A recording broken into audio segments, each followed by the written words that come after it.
Sabe, a vida às vezes parece uma coisa tão instável, né? Como se tudo pudesse desmoronar de uma hora para outra.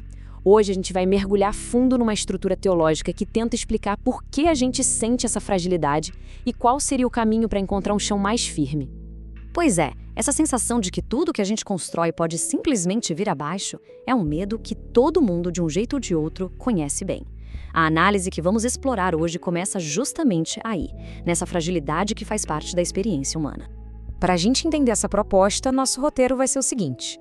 Primeiro, vamos entender o que é essa tal de mente de barro. Depois, vamos ver os problemas que ela causa, a mentira da autossuficiência, a inimizade que fragmenta tudo e a morte como separação. E, por fim, a gente chega na solução proposta para tudo isso.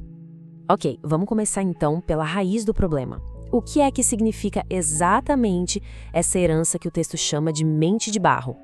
Bom, a metáfora central é essa aí, a mente de barro. É uma forma de descrever nossa condição de fragilidade, sabe? Uma falta de equilíbrio que parece ser parte de nós. E o ponto-chave aqui, segundo a fonte, é que isso não é algo que a gente adquire ao longo da vida, é uma condição herdada. E essa herança, olha só, ela tem uma origem bem específica.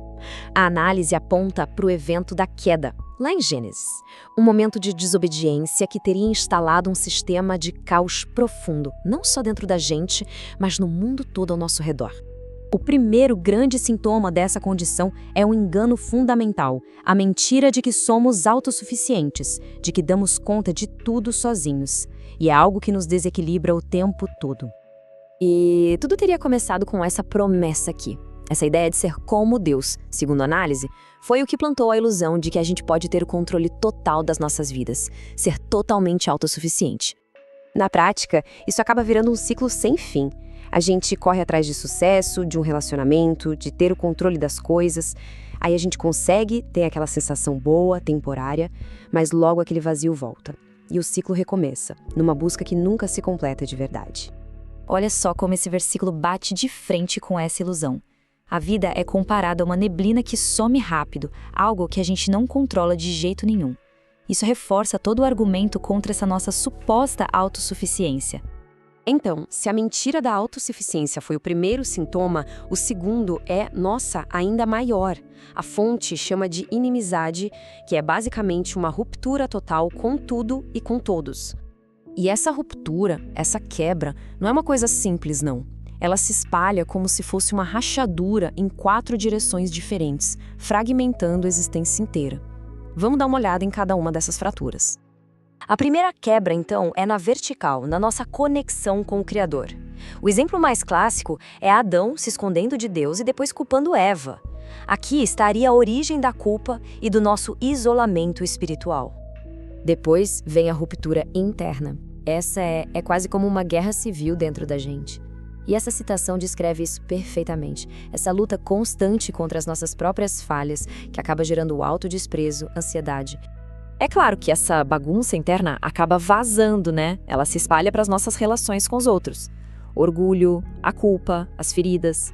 Tudo isso vira conflito e acaba quebrando laços com as pessoas ao nosso redor. E para fechar o estrago, a ruptura chega no nível cósmico. Essa inimizade contamina tudo, resultando numa natureza que geme, como diz o texto. Um mundo marcado por desequilíbrio, por injustiça e por desarmonia. Bom, tudo isso leva a gente para o terceiro e último sintoma da queda, a morte. Mas aqui, a morte é entendida como algo muito maior do que só o fim da vida física. Nesse contexto, morte é a separação total. É aquela sensação de vazio, de falta de propósito, que às vezes bate mesmo quando a gente está vivo e com saúde. É como se a vida fosse roubada do seu significado mais profundo. Então, o diagnóstico é esse, né? Uma vida marcada pela ilusão, pela fragmentação e pela separação. Mas o ponto central dessa análise toda é que para cada um desses problemas existe uma solução direta. Verdade, paz e vida. Vamos ver como essa renovação é proposta. Então, chegamos agora na parte boa, na parte da solução, de como reverter esse quadro todo de instabilidade. A proposta aqui é um contraponto direto para cada problema. É como se fosse um quebra-cabeça, sabe? Para a mentira da autossuficiência, a resposta é a verdade, que traz clareza. Para a inimizade que fragmenta, a paz que reconcilia. E para a morte como separação, a vida plena que renova. Cristo é apresentado como a resposta específica para cada um desses sintomas. E essa frase aqui, ela resume a ideia principal da fonte. A questão não é fazer um remendo na nossa mente de barro. A proposta é muito mais radical. É uma transformação completa, uma reconstrução a partir do zero.